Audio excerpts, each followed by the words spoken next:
여러분, 모든 죄가 우리 마음속에서 스며 올라오게 하는 원천이 있습니다. 우리가 이것만 막을 수 있다면 많은 유혹과 시험에서 건짐을 받을 수 있고 또 우리 인생의 많은 문제들을 해결할 수 있습니다. 우리가 이것은 너무나 뻔하게 잘 아는 문제지만은 한번 같이 상고해 보도록 하십시다. 모든 죄의 원천, 우리가 이러한 정신을 품게 되면 항상 죄가 올라옵니다. 어쩔 수가 없습니다. 그것은 당연한 것입니다. 심지어 우리가 의를 행하고 좋은 일을 한다고 해도 자기 자신을 위해서 하게 만드는 것입니다. 그만큼 이건 파워풀한 문제입니다. 이 죄의 원천은 다른 것이 아니라 우리 마음속에 있는 탐심입니다. 탐심. 탐심의 마음을 승리하지 못하면 결국 짐승의 표를 받게 됩니다. 그만큼 심각한 것입니다. 우리 다 같이 디모데전서 6장에 있는 말씀을 좀 펴서 보도록 하겠습니다. 디모데전서 6장입니다. 6장 6절부터 10절까지 있는 말씀 제가 읽겠습니다. 디모데전서 6장 6절부터 10절까지입니다. 그러나 지족하는 마음이 있으면 경건이 큰 이익이 되느니라. 만족한 마음이 있으면 경건이 큰 이익이 된다. 우리가 세상에 아무것도 가지고 온 것이 없음에 또한 아무것도 가지고 가지 못하리니 우리가 먹을 것과 입을 것이 있은즉 족한 줄로 알 것이니라. 부하려 하는 자들은 시험과 올무와 여러 가지 어리석고 해로운 정욕에 떨어지나니 곧 사람으로 침령과 멸망에 빠지게 하는 것이라. 돈을 사랑함이 일만하게 뿌리가 되나니 이것을 사모하는 자들이 미혹을 받아 믿음에서 떠나 많은 근심으로 자기를 찔렀도다. 우리가 너무나 잘 아는 얘기죠. 돈은 일만하게 뿌리다. 돈 자체를 악이라, 돈을 죄라 그랬어요. 돈은 모든 죄의 일만하게 뿌리라. 거기서 시작한다 그랬어요. 그리고 자족하는 마음이 있으면 경건의 유익이다. 참 좋다. 우리가 먹을 것과 입을 것이 있은즉 족한 줄 알라. 부하려고 하는 사람들은 시험과 올무에 빠지고 정욕에 떨어진다. 이렇게 말씀하셨습니다. 여러분, 우리가 가끔 우리 한국 사람들은요 재밌는 얘기를 많이 해요. 꼴볼견이다. 예? 볼견은 볼만하다인데 보이긴 보이는데 참 꼴이 사납다는 뜻이죠. 그래서 꼴볼견이다. 근데 꼴볼견이다 하는 사람은 어떤 사람입니까? 겸손하지 못한 사람이거든요. 결국엔 우리가 참 그 꼴볼견이네 하는 사람은 결국엔 다른 걸 다 재놓고 맨 밑바닥에서 우리가 말을 한다면 참 겸손함이 없다. 그런 사람은 꼴볼견이에요. 내가 가지지 않는 것을 가진 것처럼 말하면 참 꼴볼견이에요. 그렇죠? 그리고 모르는데 아는 척하면 참 그 꼴볼견이에요. 미운데 멋있는 척하면 꼴볼견이에요. 그러니까 다시 말해서 내가 현재 가지고 있는데 자족할 줄 알라 말입니다. 내가 모르면 나 모른다. 당신 그렇게 아느냐? 난 그건 몰랐는데 참 당신 그거 어떻게 아느냐? 하면 그 사람은 남들 볼 때 인정받는 사람이 됩니다. 우리가 많이 알아야 인정받고 잘해야 인정받는 게 아니더라고요. 보니까 그렇죠? 이 인생을 살다 보니까 자기가 있는 그대로 솔직히 인정하고 겸손한 사람이 사람들에게 추앙을 받아요. 인정을 받고 또 신뢰를 받아요. 근데 내가 없는데 있는 것처럼 하고 능력이 없는데 능력이 있는 것처럼 하고 또 내가 남한테 인정받을 만한 입장이 아닌데 인정받으려고 하면 그게 꼴볼견이에요. 사람들이 볼 때 그 사람은 인정을 안 해줘요. 근데 많은 경우에 여러분과 저는 그걸 몰라요. 우리 자신을 모르니까 자꾸 그렇게 하려고 그래요. 이게 뭐냐 하면 제가 좀 지나치게 말씀드리지만 이게 탐심의 문제입니다. 탐심은 내가 없는데 있는 것처럼 하는 것은 탐심이에요. 다른 사람의 것을 내가 없기 때문에 다른 사람에게 있는 것을 내가 탐하는 것이 탐심이에요. 이렇게 우리가 이해하고 시작하면 많은 문제가 풀려요. 자, 우리 좀 보십시다. 이 탐심은 끝이 없습니다. 끝이 없는데 탐심을 가지고 성공을 추구하는 것은 불 붙는데 휘발유를 끼얹는 것 같아요. 그리고 정신적인 탐심은 사람을 교만케 하고 돈의 탐심은 마음을 부패시킵니다. 탐심은 다른 사람들에게 속한 것을 탐하는 정신이에요. 생각은 모든 행동의 원칙이잖아요. 그래서 우리 마음 가운데 숨어있는 탐심이 내게 올라오는 모든 행동과 내 삶의 원천을 이루는 것입니다. 하나님의 자녀가 된 사람들은 주고 또 주고 또 주어서 남을 인정해주고 인정해주고 또 인정해주고 남을 나보다 더 낮게 여기고 낮게 여기고 낮게 여겨서 더 이상 줄 것이 없을 때까지 주고 싶은 소원이 일어나는 사람들이 하나님의 자녀입니다. 우리가 쉽게 해석한다면 바로 그것이 하나님의 자녀입니다. 그것이 변했다는 것입니다. 속이. 다른 사람들이 가진 것들에 대하여 마음이 평안해야 합니다. 사촌이 땅을 사도 뭐가 아프다? 배가 아프다. 이게 문제 아니에요. 그게 탐심이거든요. 그러니까 요새는 사촌이 아니에요. 형제가 땅을 사고 집을 사도 배가 아파요. 요새는 형제가. 좀 더 나가볼까요? 요새는 부인과 아내가 잘 돼도 배가 아파요. 사랑하지 않으면. 응? 그래서 이래요. 부인이 잘하면 남편이 자랑스러워야지. 남편이 뭐래? 당신 좀 빠져있어. 당신 왜 앞도 나서서 그래? 그러면 이게 부부 사이에 문제가 있는 거예요. 그래서 남편이 부인이 잘하고 이렇게 하면 얼마나 자랑스럽고 귀여워. 아, 당신 좀 잘했다. 고맙다. 이게 안 되잖아요. 그렇죠? 이 모든 것이 뭐냐? 마음속에 죄를 일으키는 탐심의 원천에 있다는 것을 우리가 이해해야 할 것입니다. 자, 그러면 이 말씀을 우리 찾아봅시다. 우리 다 아니까. 출애굽기 20장 7절에 내 이웃의 집을 탐내지 말라. 하나. 내 이웃의 아내를 탐내지 말라. 두 개. 그의 남종이나 그의 여종이나 그의 소나 그의 나귀를 탐내지 말라. 남의 비즈니스나 직장이나 일이에요. 소유. 그렇죠? 그러니까 또 물은 내 이웃의 소유를 탐내지 말라. 여기에 소유를 말씀해 놓고 또 소유한 것은 왜 그렇게 말씀하셨느냐 하면 이게 열째 계명인데 눈에 보이는 소유와 또 눈에 보이지 않는 소유. 예? 그러니까 탄저블한 것과 인비주블한 것. 손에 만질 수 있고 볼 수 있는 것과 보이지 않는 것, 만지지 않는 것. 그 모든 소유를 탐내지 말라. 내가 가지고 있는 것을 내가 만족하게 자족하게 여기라. 이게 안 되잖아요. 그런 문제가 생겨요. 나는 석사 돼서 사람이 박사야. 근데 박사를 탐내잖아요. 문제가 생겨요. 나는 50만 불을 가지고 있는데 저 사람은 100만 불을 가지고 있어. 그거 탐하면 문제가 생겨요. 나는 메이킹인데 저 사람은 미스 코리아야. 탐심을 가지고 문제가 생겨요. 그러니까 우리가 있고 없는 게 문제가 아니에요.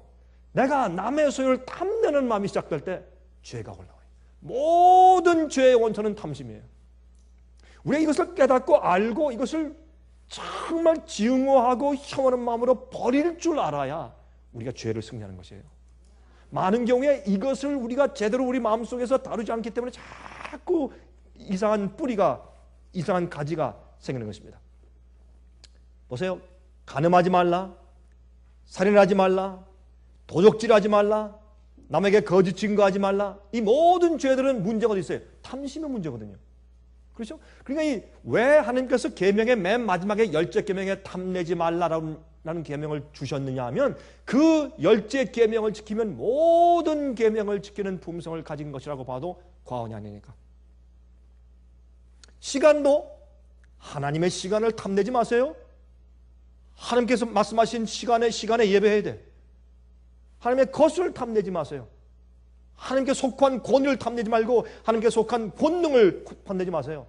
우리는 피조물이고 우리는 하나님께 예배하고 주님의 말씀을 따라 살 뿐이에요. 이런 모든 것들, 여러분, 목사들은요 잘못하면 구원 얻기 어려운 사람들이 돼요. 왜냐하면 하나님의 능력을 탐하기 때문에. 마치 자기 인간, 아무것도 아닌 죄가 될 인간이 마치 하나님 되고 왕 된 것처럼 행사하거나 생각하면 그건 탐심이에요. 여러분, 그 마귀가 해와에게 유혹했을 때 어떻게 했습니까? 탐심 아닙니까? 그가 어떻게 내가 하나님처럼 된다? 이렇게 시작했어요. 마귀도 하나님의 그 경배받으심, 하나님의 스테이터스, 하나님의 그 경배받으시는 상태, 그 지위, 그걸 탐했어요. 자기도 경배받기 원했어요. 자기도 그만큼 천사들이 자기를 인정해 주고 원했어요. 그 탐심 때문에 온 우주가 이 지경이 되었습니다. 이 온 우주가 지금 지구의 이 죄의 역사 때문에 6절 동안 얼마나 소갈이를 하고 있어요. 온 우주가. 이게 시작이 뭡니까? 탐심입니다. 그래서 이 10계명 가운데 맨 마지막에 탐내지 말라 하나님을 딱 집어서 주신 것이에요. 우리가요, 자 보세요. 이제 읽어보시면 아시겠지만 성경에 바울이 뭐라고 하는지 아세요? 너희 중에 탐내는 자들이 있느냐? 내어 쫓으라. 사귀지도 말아라 그랬어요. 근데 교회 아니나 우리 그 아는 사람들 속에 탐내는 사람들이 있기 때문에 이게 일들이 자꾸 엉망이 되는 거예요. 이게 탐내는 게 그렇게 무서워요. 성경에는 탐내는 자가 있느냐? 내어 쫓으라. 상종도 하지 말라 이렇게 되어 있어요. 근데 탐내는 건 속에 있는 거니까 알 수가 없으니까 자꾸 이렇게 물들어서 어떻게 할 수가 없게 돼요. 탐내는 것은 무서운 것이에요. 탐내는 것은 죄의 시작이고 죄의 결말이 탐내는 것이에요. 우리가 이것을 올바로 우리 마음속에서 다루어야 합니다. 우리는 주로 뭘 다루냐 하면 겉에 보이는 것만 다루거든. 그걸 하나님께서 보실 때 중심을 보신단 말이에요. 중심에. 그 사람이 어떤 마음가짐을 가지고 사는가, 이게 참 중요해요. 그래서 사실 말이죠, 형제들이 잘하면서 싸웁니까? 싸워요. 아니 그럼 뭐 헤어지려고 싸우는 거예요? 아니에요. 그게 싸우면서 자라요. 부부가 부부싸움을 톡톡톡 하잖아요. 그럼 뭐 이혼하려고 싸워요? 그건 아니에요. 그러면서 사랑이 두터워지지. 그런데 문제는 그게 중요한 것이 아니라 만약에 그 사람 속에 탐심이 자리 잡고 있어 그 탐심 때문에 나오는 일들과 결정을 하면 그건 치명적인 것이에요. 우리가 이것을 좀 올바로 좀 알았으면 좋겠습니다. 골로새서 3장 5절 잘 들으세요. 이제 골로새서 3장 5절에 그러므로 땅에 있는 지체를 죽이라. 우리 육체에 대해서 말합니다. 육체 곧 음란과 부정과 사욕과 악한 정욕과 탐심이니 탐심은 뭐라? 우상숭배니라. 성경은 탐심을 우상숭배라고 정의했어요. 탐심이 우상숭배다. 왜요? 탐심을 가지면 내 생애가 집중하고 그걸 이루기 위해서 온 심혈을 기울이고 시간과 모든 것을 기울여서 내가 추구하는 우상이 생겨요. 탐심은 뭘 만들어요? 하나님 대신 내 모든 것을 바쳐서 다 희생하고 따라갈 어떤 우상을 만드는 것이 탐심이기 때문에 탐심은 뭐다? 우상숭배다. 그렇죠? 탐심을 가진 자들은 하나님 이외에 다른 섬기는 것들을 가지게 돼요. 그런데 오늘날 이 세상에 탐심을 성공과 경쟁이라는 미명하에 숨습니다. 그래서 탐심이 뭐냐? 탐심을 다 포장하는데 올림픽 경기에 금메달로 멋진 것으로 포장해요. 경쟁으로 포장해. 어느 대학에 수석이 입학했습니다. 나올 때 수석 졸업했습니다. 예? 탐심으로 가장, 탐심을 경쟁으로 가장하고 인간의 성공으로 가장하고 있다고 말해요. 또 고린도전서 5장 9절부터 13절 보세요. 내가 너에게 쓴 것에 음행하는 자들을 사귀지 말라 하였거니와 이 말은 이 세상에 음행하는 자들이나 탐하는 자들과 토색하는 자들이나 우상 숭배하는 자들을 도무지 사귀지 말라 하는 것이 아니니 만일 그러하려면 세상 밖으로 나가야 할 것이라. 내가 너에게 이러이런 사람들을 사귀지 말라 한 것은 교회 안에 있는 사람 말하는 거지 밖에 있는 사람 말하는 거 아니야. 밖에 있는 사람들 말하면 밖에 나가서 그 생활해야지. 그게 아니라 교회 안에 있는 사람 말하는 거다. 그렇게 말씀하시는 거예요. 이거 보세요. 이제 내가 너에게 쓴 것은 만일 어떤 형제라 일컫는 자가, 우리 교인들이고 내 형제고 같이 신앙생활하는 사람들인데 그 형제라 일컫는 자가 음행하거나 탐남하거나, 이 탐남은 탐심의 covetous, 탐심을 가지거나 우상 숭배를 하거나 후욕하거나 술 취하거나 토색하거든 사귀지 말고 그런 자와는 함께 먹지도 말라 함이라. 외인을 판단하는데 내게 무슨 상관이 있으요마는, 밖에 있는 사람 판단하는데 무슨 상관이 있느냐? 그중 사람이랴. 너희가 판단치 아니하랴. 외인들은 하나님이 판단하시려면 밖에 있는 사람은 하나님이 판단하시지만은 이 악한 사람은 너희 중에서 내어 쫓아라. 누구? 탐심 가진 자들 내어 쫓아라. 왜냐하면 탐심을 가지잖아요. 그러면 온갖 어려움을 다 일으키고 그것이 자기 속에서부터 죄를 계속 뿜어내는 원천이 되는 것을 자기도 모르고 산단 말이에요. 그래서 이거는 여러분과 제가 이걸 확실히 알고 깨닫고 하나님 앞에 나가서 이것을 정말 딜을 해야 돼요. 이건 정말 해결해야 할 문제예요. 많은 게 우리가 생각하지 못하고 지나가는 문제 가운데 하나인 것입니다. 에베소 5장 5절 너희도 이것을 정령이 알거니와 음행하는 자나 더러운 자나 보세요. 음행하고 더러운 이런 일들과 포함해서 말씀하세요. 음행하는 자나 더러운 자나 탐하는 자 곧 우상 숭배하는 자는 다 그리스도와 하나님 나라에서 기업을 얻지 못하리라. 이렇게 중요해요, 이게. 그렇죠? 우리가 다룰 때 흔히 이 문제는 잘 다루거나 생각지 않지만 그만큼 중요한 것을 알 수가 있습니다. 자, 그럼 조금 더 제가 정의합시다. 자기가 가지고 있지 않은 것을 자기의 역량이나 용량에, 역량은 할 수 있는 것이고 용량은 그릇이죠. 자기가 품을 수 있는 것. 자기가 가지고 있지 않은 것을 자기의 역량이나 용량에 상관없이 갖기를 원하는 것은 탐심입니다. 남의 것, 남의 평판, 남의 지식, 남의 인기, 남의 재능, 남의 재산, 남의 미모 이런 것을 탐하는 것이 탐심입니다. 지식을 더 얻으려는 탐심.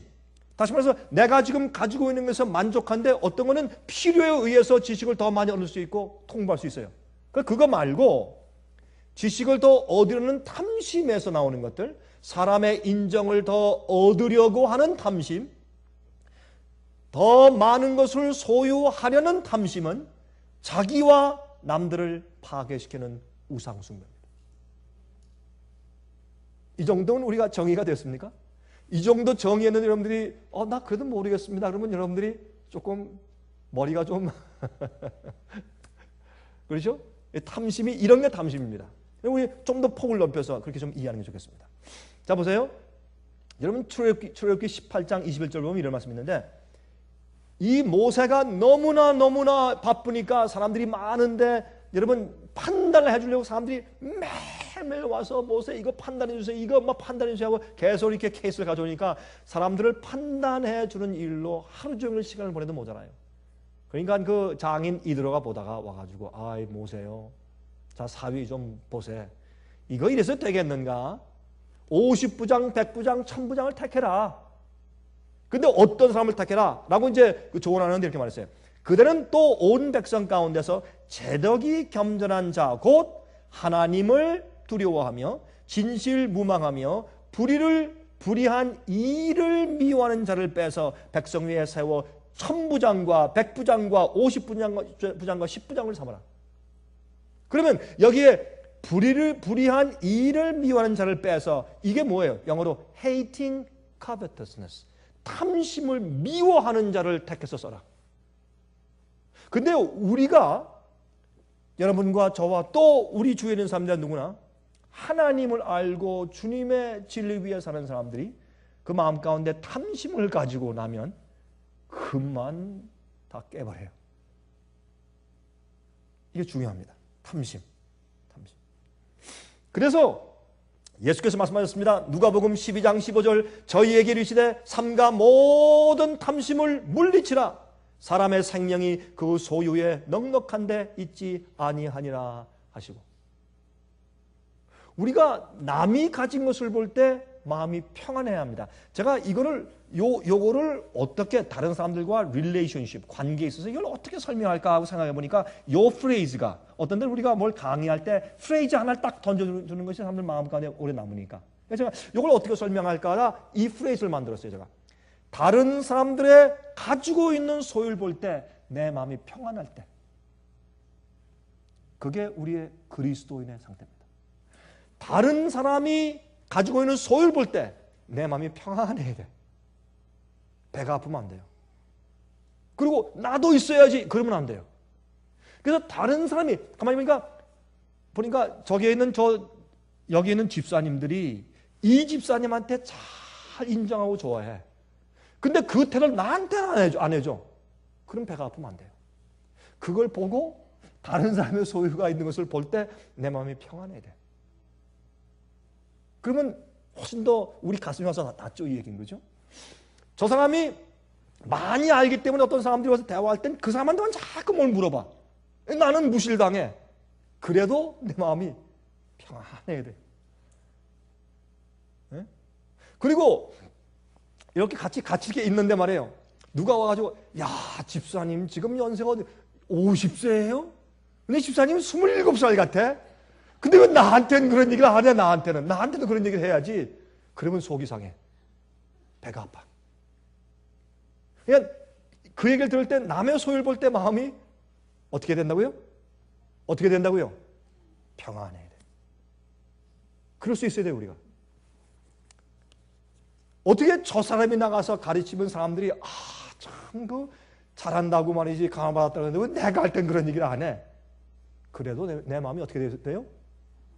평안해야 돼요. 자, 우리 다 같이 복장합시다. 그러할 때도 남의 가진 소유를 볼 때 내 마음이 평안해야 돼요. 그게 그리스도인이요. 그게 안 되면 얼른 가서 기도하세요. 왜냐면 여러분 속에 지금 죄가 올라오고 있으니까 여러분들이 시험 당하고 올무에 걸리고 정욕에 빠지고 그것 때문에 은근한 죄가 올라온다고. 이 탐심을 가진 사람들은요 공개적으로 죄를 안 져요. 은근히 털고 은근히 문제를 일으키지. 그래서 이건 무서운 거예요. 무서운 거예요. 그래서 자기가 내가 내 가진 것과 내 입장과 현재 나에게 자족하고 만족할 줄 알아. 사람에게 모든 투쟁은 불만에서 오는 거 아니에요. 불만하지 말고 불평하지 말자. 근데요 참 재밌는 게요. 제가 이렇게 인생을 좀 살다 보니까 저도 그렇고 다른 사람 다 마찬가지더라고요. 누구를 좋아하고 누구를 인정하고 누구를 신뢰하고 누구를 믿느냐 하면 자기의 형편에 자족하고 긍정적이고 이렇게 다소곳한 사람들, 그런 사람을 존중하고 신뢰하고 믿어요. 여러분 안 그래요? 제 말이 아니면 아닌 분들 한번 손들어요. 아닌 분들 솔직히 아닌 분들 손들어 보세요. 그 사람이 많이 가지고 있고 잘 알고 높이 올라왔고 이거보다도 그 사람이 자기의 있는 자기 처지에서 다소곳하고 자기의 입장을 있는 그대로 받아들이고 한 진실한 사람을, 그런 사람을 좋아하고 그런 사람을 존중해요. 그런 사람의 말은 잘 들어요. 저는요 얼마 안 됐어요. 한 번은 제가 정말 학식이 있고 그런 사람이 제가 볼 때는 진짜 볼 때는 그 사람은 문지기야. 아무것도 아닌 사람인데 제가 볼 때 그 사람이 참 신실한 사람이에요. 그러니까 그 사람 앞에 와서 숙이는 것을 제가 보았어요. 근데 숙이는 모습이요 박사와 박사끼리는요 절대 안 숙여요. 왜 숙여? 나도 박사인데 왜 숙여? 싸워야지. 에? 그런데요 겸손한 자에게는 가서 숙이더라고. 가서 참 장로님 제가 존경합니다.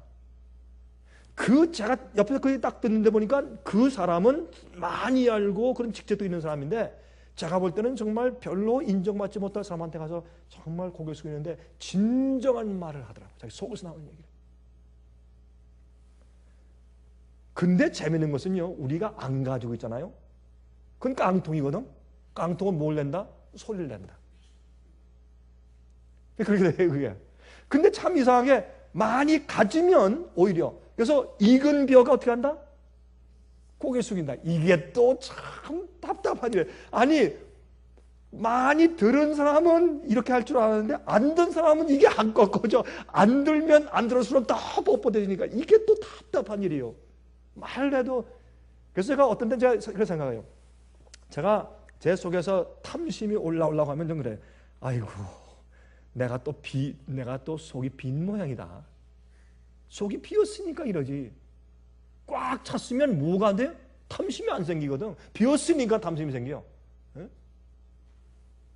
우리가요 하나님 안에서 만족할 줄 배워야 돼.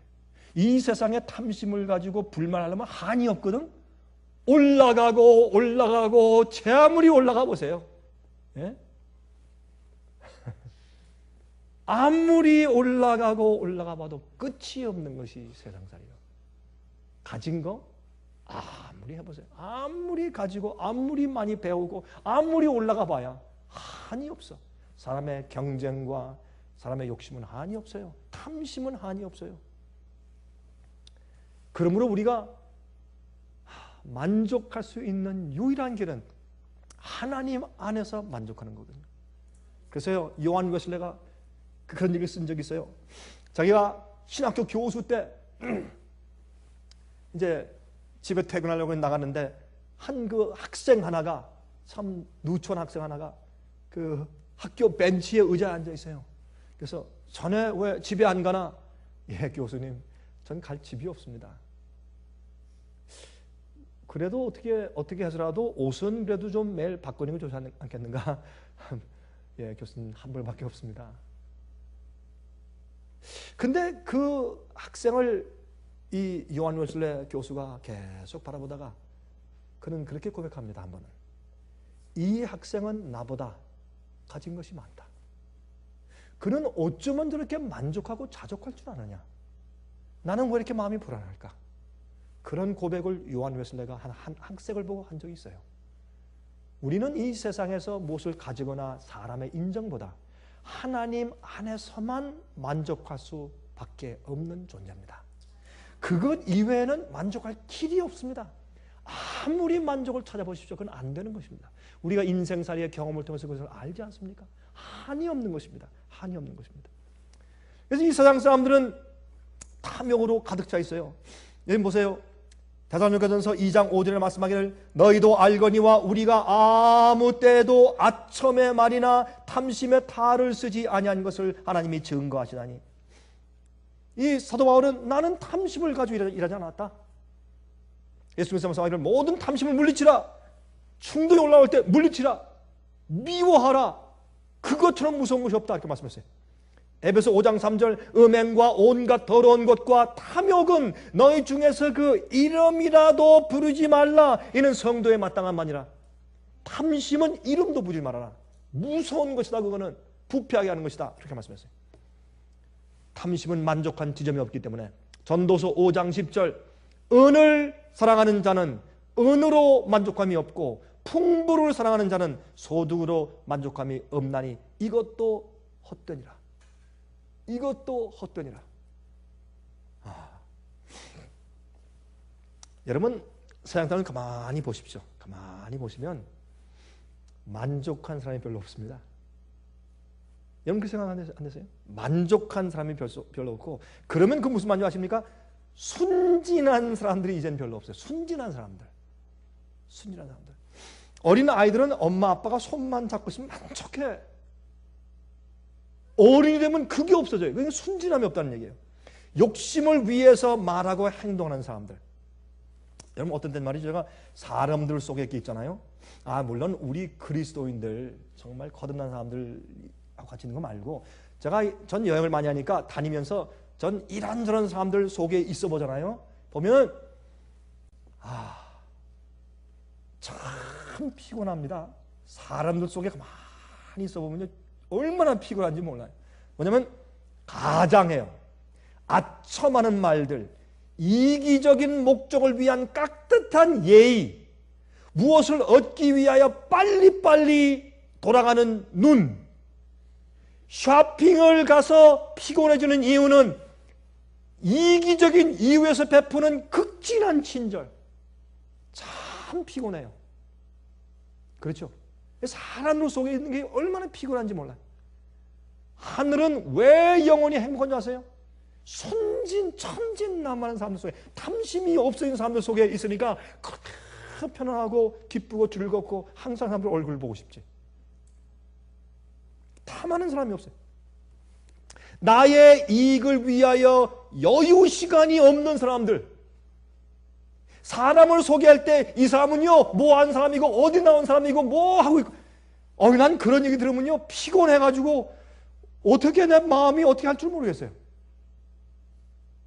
남들을 멋있게 지켜 세우고 이렇게 소개하는 사람은 그거 왜 그런 줄 아세요? 그 사람 속에 있는 게 뭐예요? 그 욕심이거든. 그래야 남들한테 인정받거든. 그럼 나도 그렇다면 나도. 예수님은요, 절대로 그런 분이 아니었어요. 이게 오늘날 이 세상의 인간 사회 속에 찌들고 들어있어 사람들이 생각하고 말하고 먹고 비즈니스하고 사귀는 모든 관계에서 그것이 근본적인 이유가 딱 돼 있을 때 그리스도인들이 빛이다 소금이다. 그건 뭔지 아세요? 순진한 사람들 되는 것이에요. 그 탐심이 없어요. 바라봐도 저 탐심이 나질 않아요. 남이 그래서요. 난 예수 안에서 만족해. 그런 사람들이 소금이라고.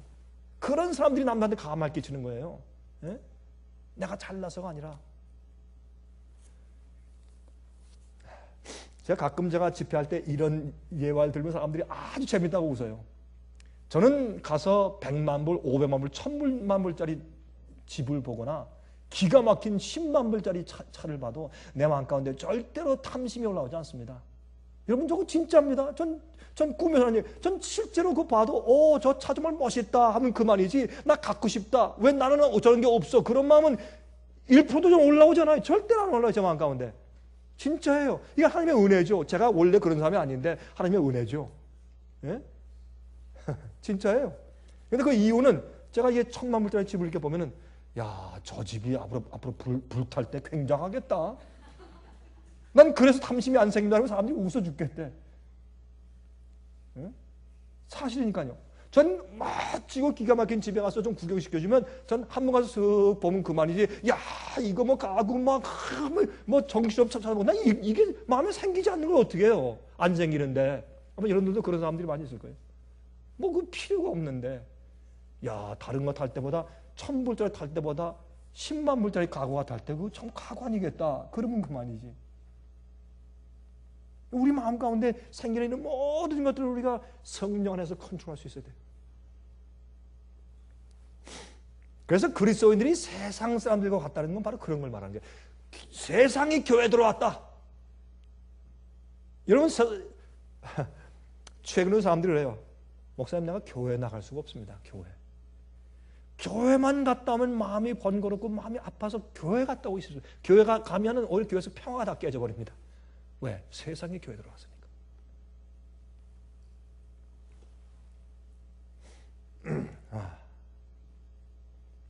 여기 예수님께서 누가복음 12장에 하신 그 예화를 보면 이런 예화가 있죠. 어떤 부자가 말이죠. 자꾸 재물이 느니까 내가 내일은 창고를 더 지을 것이라 자꾸 창고를 짓다가 나중에 내가 넉넉히 벌어놨으니까 내가 좀 쉬고 좀 여행을 다닐 것이라 하니까 하나님께서 이 답답한 사람아, 이 부자야, 오늘 밤에 내가 내 영혼을 빼앗아가면 이 모든 것이 너한테 무슨 소용이 있겠느냐? 그 얘기 하시는 장면이 나와요. 근데 우리가 이거 다 아는 얘기인데 우리가 우리 마음속에서 일어나는 것은 당연하거니 생각을 한단 말이에요. 아닙니다. 하나님 안에서 만족함을 배워야 합니다. 내가 남들에게 내 주위 사람들에게 사는 내 입장에서 만족할 배워야 합니다. 그 사람이 그리스도입니다. 여러분, 이 세상에서 탐심을 가지지 말라 하는 것은 참 어렵게 보여요. 이 열째 계명은 탐내지 말라. 저걸 어떻게 지킬까? 도대체 탐내는 사람이 어디 있나? 이런 생각이 들게 하거든요.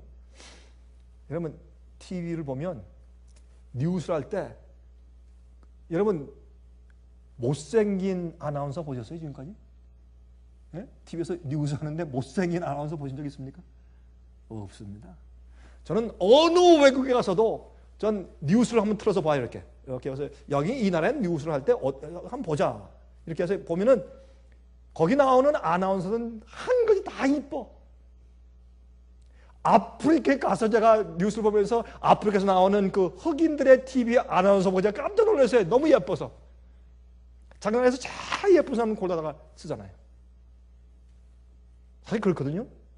그러니까 그 예쁜 사람이 나와서 말이죠. 예쁜 화장을 다 하고 멋있는 옷을 입고 말도 발음을 잘 하면서 말이죠. 그렇게 다 하고 있으니 그런 것만 보고 어릴 때부터 자란 사람들이 어찌 탐심 없이 살 수 있을까? 그렇죠?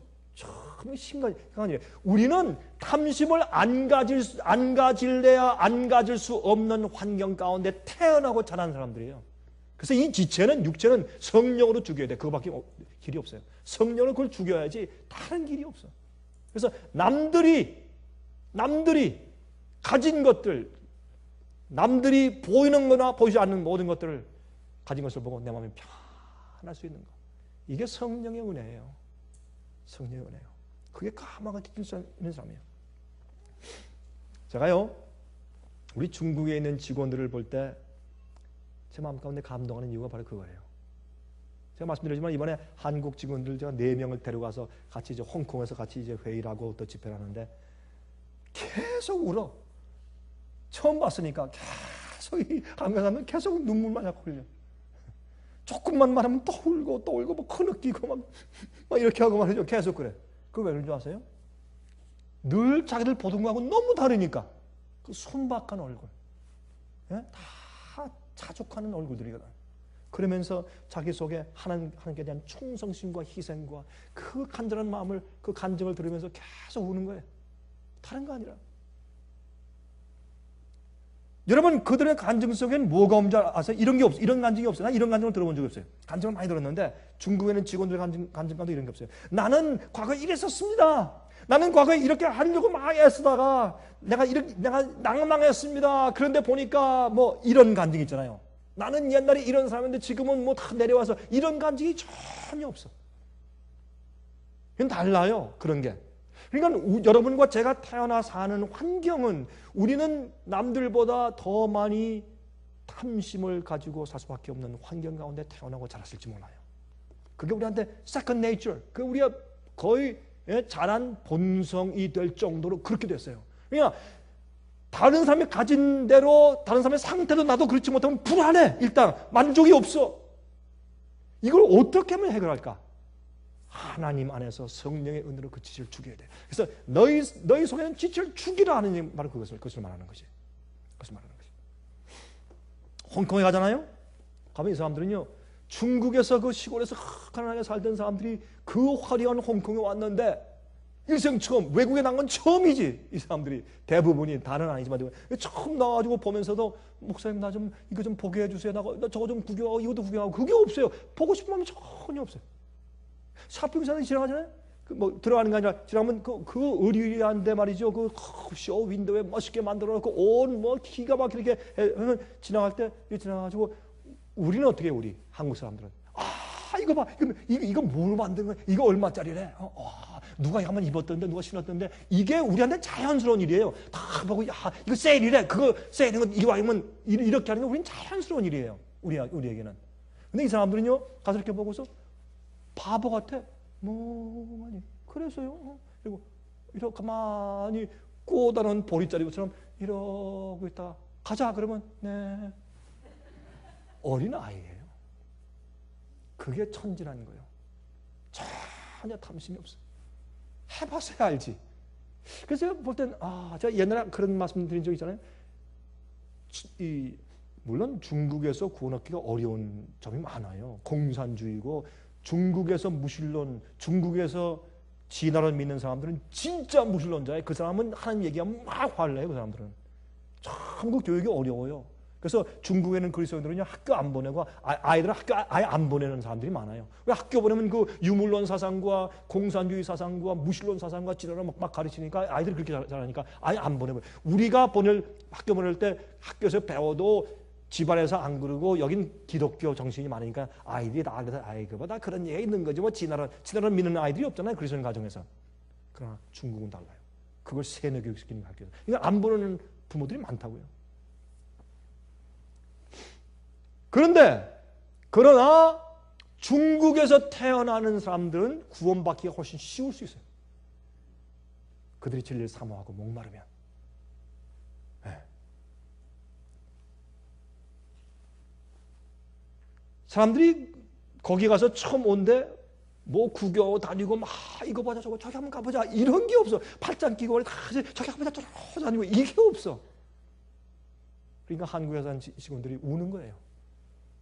너무 다르니까.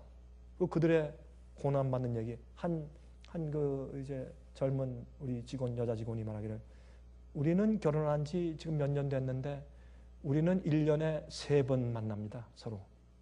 3번. 이건 말도 안 되는 얘기지. 지금 결혼을 뭐 깨려고 하는 거야. 결혼이 장난이야. 왜 1년에 3번 만나?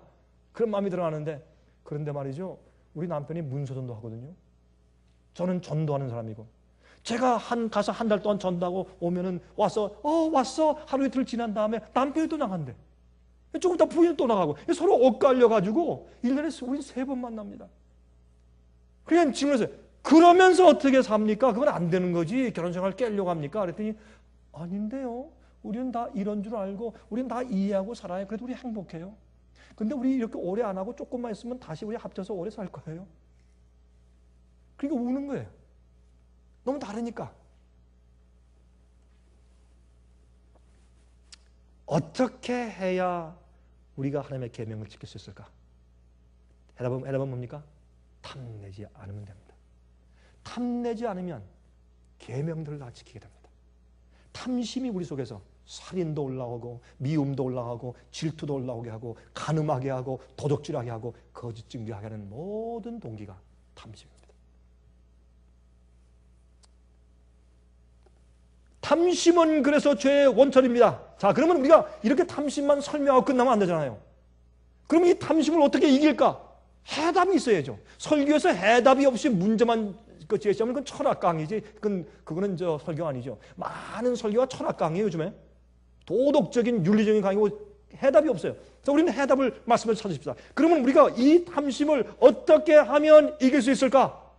어떻게 하면 탐심을 가지지 않고 살 수 있을까? 그것이 올라올 때 전부 다 버리고 잘라버릴 수 있을까?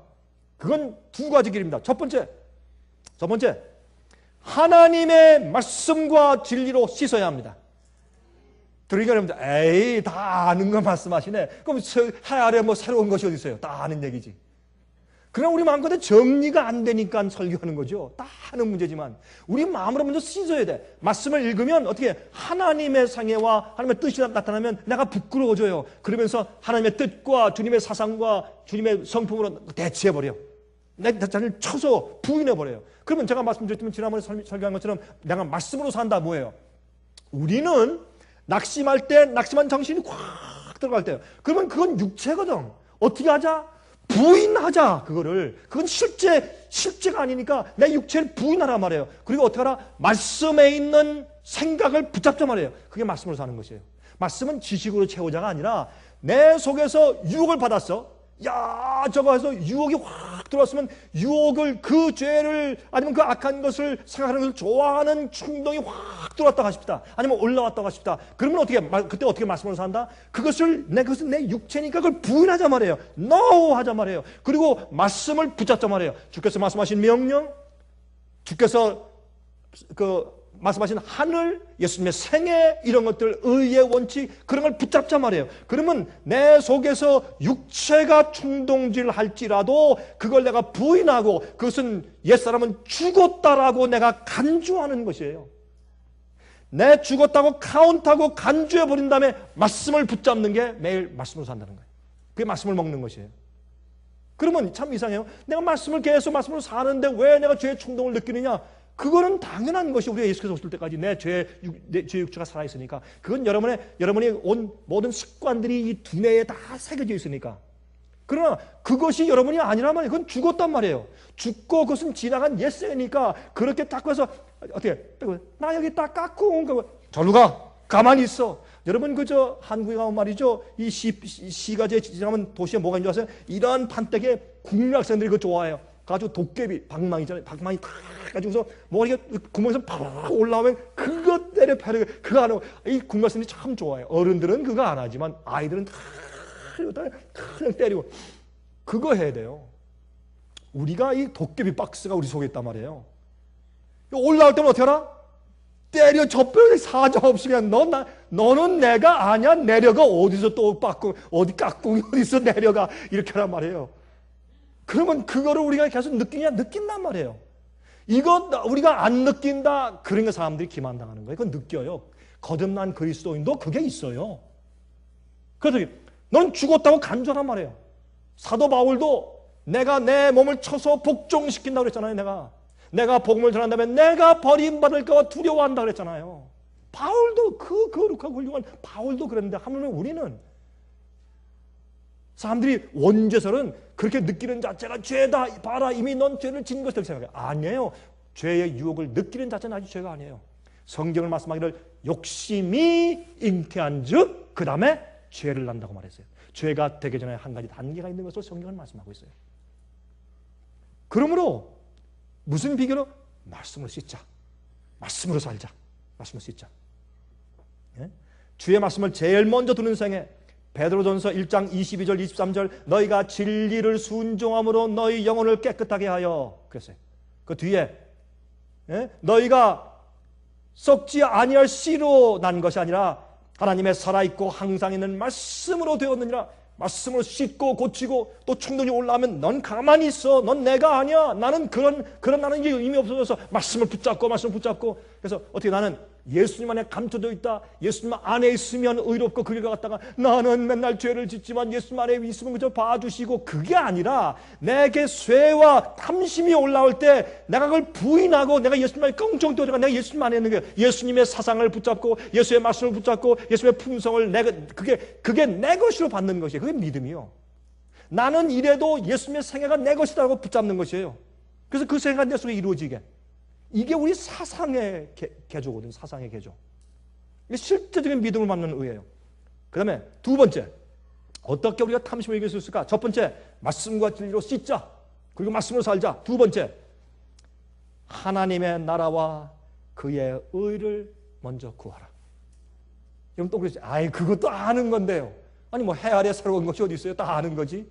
우리 정리를 하자 말이에요. 우리 마음 가운데 탐심이 올라올 때 첫 번째 말씀으로 씻고 진리로 씻고 왜 말씀을 명상하고 자꾸 읽고 연구하는 것이 중요한가 하면 그 말씀의 사상이 내 속에 들어와서 나를 부끄럽게 만들고 그것이 내 속에 있는 사상을 대체하기 때문에. 그래서 말씀을 읽어야 돼. 여러분들 일주일 동안 말씀 안 읽고 사셨어요? 그럼 여러분 마음이 그만큼 부패된 거라고.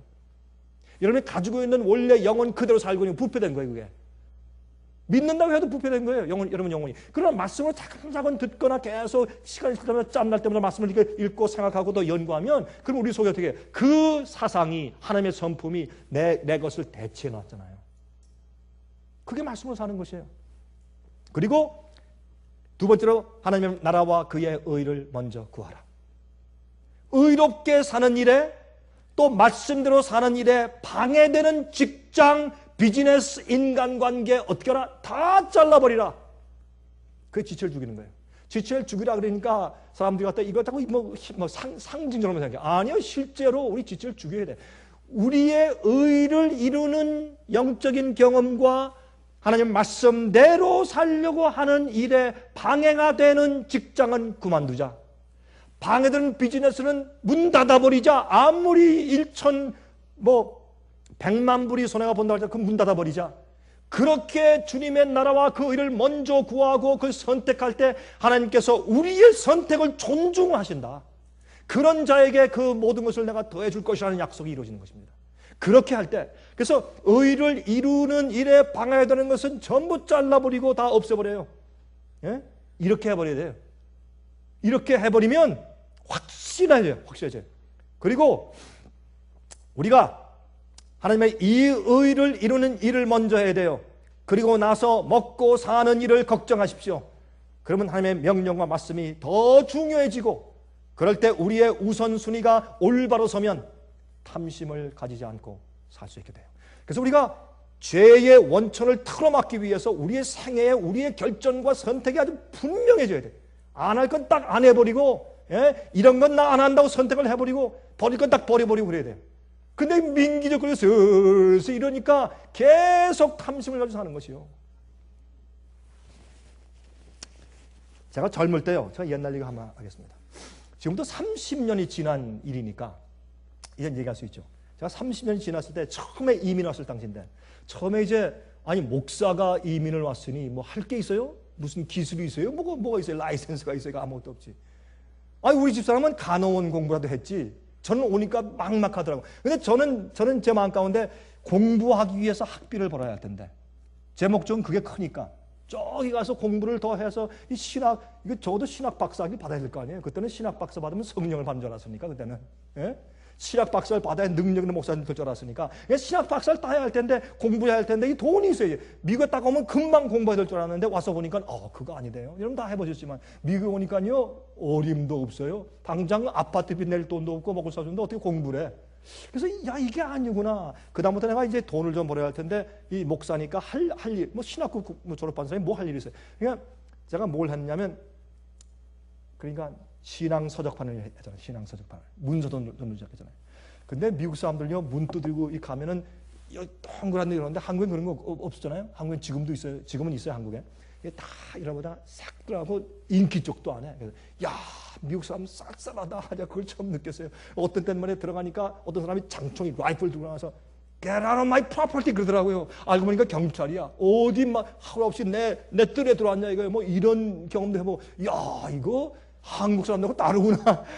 그러면서 한 번은 말이죠. 제가 참 다니면서 제가 이 말씀 진리 팔면서 고생 많이 했는데 기쁜 경우도 많이 했지만 한 번은 어느 집에 가니까 그 부인이 한 얘기가 우리 남편이 한 30분 있으면 올 텐데 30분 있다 오시겠습니까? 다시 오겠습니다. 파킹장에서 가서 좀 이렇게 눈 좀 붙이고 30분 동안 차 안에서 기다리다가 또 들어가서 문을 두드렸어요. 그랬더니 자기 남편이 지금 식사한다고 들어오래요. 들어가서 식사하는데 어떻게 합니까? 들어오래 남편이 들어오더니 자기가 식사하는데 자기 옆에 앉으래. 근데 나 배고파 죽겠는데 뭐 먹으라고 하지도 않고 그냥 앉으래. 우리 한국 사람도 먹으라고 그러는데 미국 사람 그거 없잖아요. 옆에 앉으래. 그래서 옆에 앉았어요. 그랬더니 Go on, speak, talk 그러더라고요. 그래서 제가 옆에 앉아가지고 당신이 밥 먹는데 그랬더니 그냥 말하래요. 밥 먹는 걸 보고 보지도 않아요. 자기 열심히 먹는데 옆에 제가 열심히 책을 소개했어요. 그랬더니 이 사람이 다 먹고 나서 입을 다 닦고 이랬더니 안더니 여보 나한테 연필과 종이 좀 가져오시오. 그러더라고요. 부인이 연필 종이 가져오니까 거기에 뭐 열심히 써요. 그랬더니 저한테 딱 주는 거예요. 이 보니까 뭐라고 쓴 줄 아세요? 책을 잘 파는 방법 10가지 세일즈는 방법을 쭉 써서 저한테 가르치는 거예요. 그래서 속이 상해서 이 사람이 책을 안 사지 이 사람은 무시하고 이게 뭐냐 말이에요. 그런 생각이 들어갔는데 나중에 말하기를 당신 책 얼마나 있습니까? 이만큼 있습니다. 다 놓고 가시오. 여보 책 가지고 오시오. 캐시로 해서 전 주는 거예요. 너무 고마워가지고 그때만 돈이 없을 때 너무 고마워가지고 고맙습니다. 해보니까 저한테 그런 거예요. 나는 원래 침례교회 서던 베프티스트 남침례교회 문서 전도인이었습니다. 과거에 내가 당신을 이해합니다. 그리고 세일 잘하는 방법을 다 가지고 주고 그 책을 샀어요. 제가 별 경험 다 했어요. 근데 그렇게 경험을 제가 이 얘기를 하려고 하는 건 아닌데 이렇게 경험을 하는데도 뭐가 안 벌려? 돈이 안 벌려. 이런 말씀 파는 거는 돈이 못 보니까.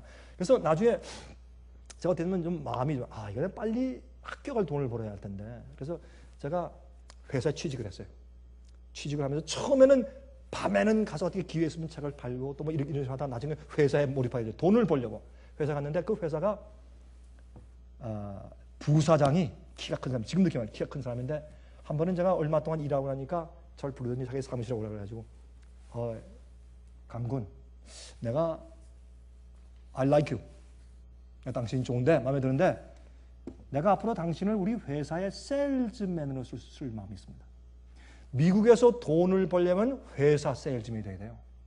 여러분 저기 럭키드나 보잉 같은 비행기 파는 회사 세일즈맨은 큰 부자예요. 어떤 물건 파는 생산을 하는 회사나 공장의 세일즈맨 되면 큰 부자가 돼요. 그 회사의 세일즈맨은 2년에 한 번씩 이 좋은 차를 대주는데 보니까 그 사람이 세일즈맨이 뭘 타고 다니면 제가 옛날에 꼭 타고 싶었는데 탐심이 있었던 차가 뭔지 아세요? 컨티넨탈 마크 4 뒤에 그 발동이를 큰 거 달고 다니는 거 있잖아요. 이게 그 큰 거 그게 나 그렇게 사고 싶다. 나는 조금 있으면 나 저거 산다. 그게 내 목표 가운데 하나였는데 이민 와서 처음에 그걸 다 2년에 한 번씩 새 거로 갈아타면서 다니는 씨가 다 물고 굉장히 부자예요.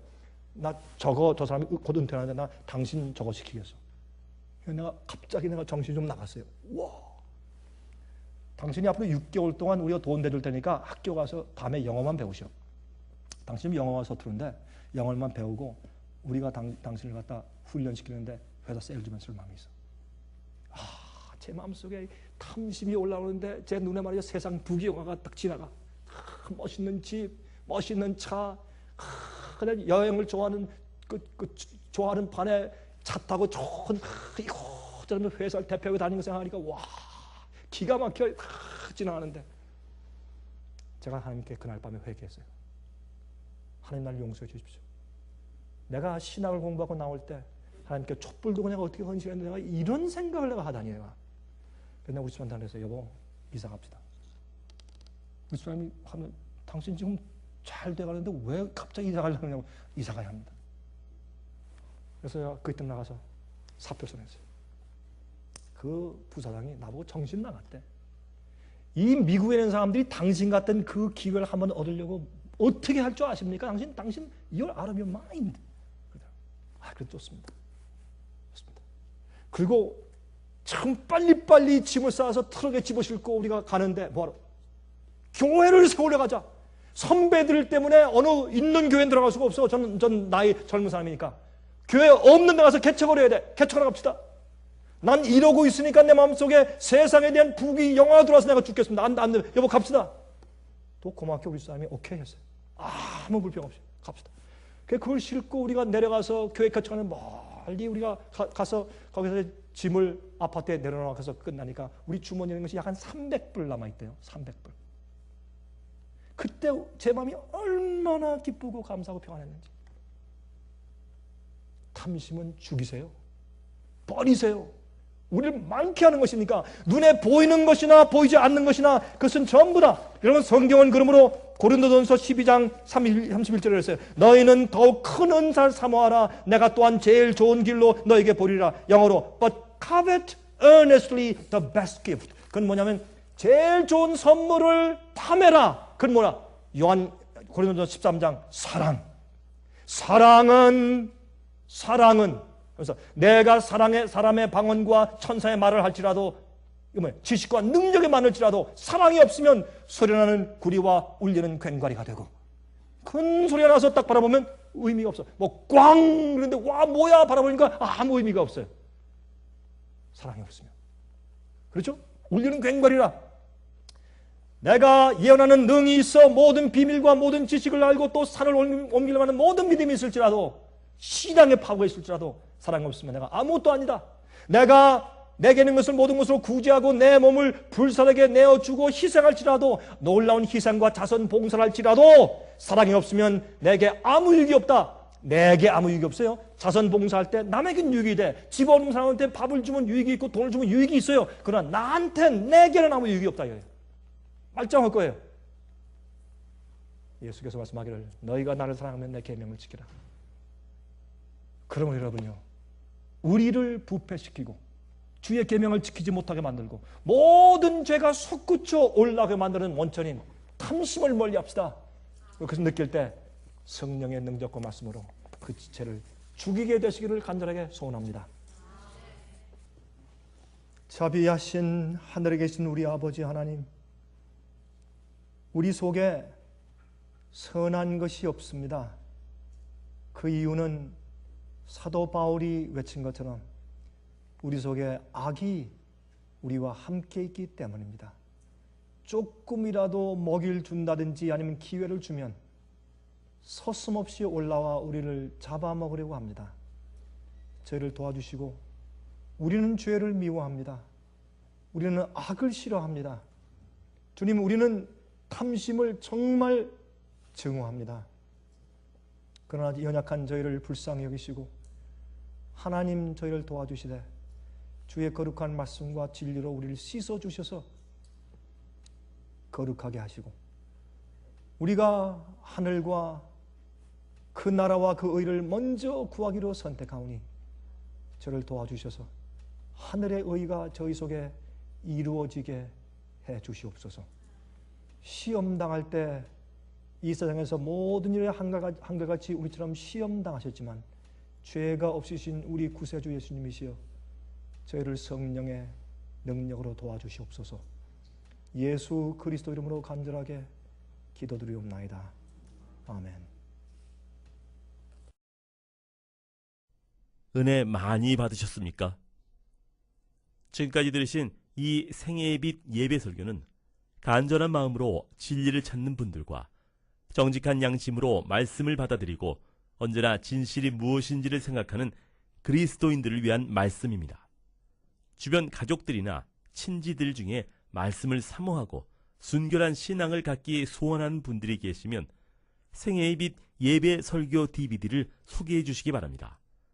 매주 원하는 분들의 가정으로 직접 배달되는 생애의 빛 예배 설교는 개인의 신앙 부흥이나 소규모 그룹 예배를 위하여 DVD와 CD로 제작되었습니다. 생애의 빛 예배 설교 DVD와 CD를 원하시는 분들은 877-704-1004, 877-704-1004번으로 전화하여 신청해 주시기 바랍니다.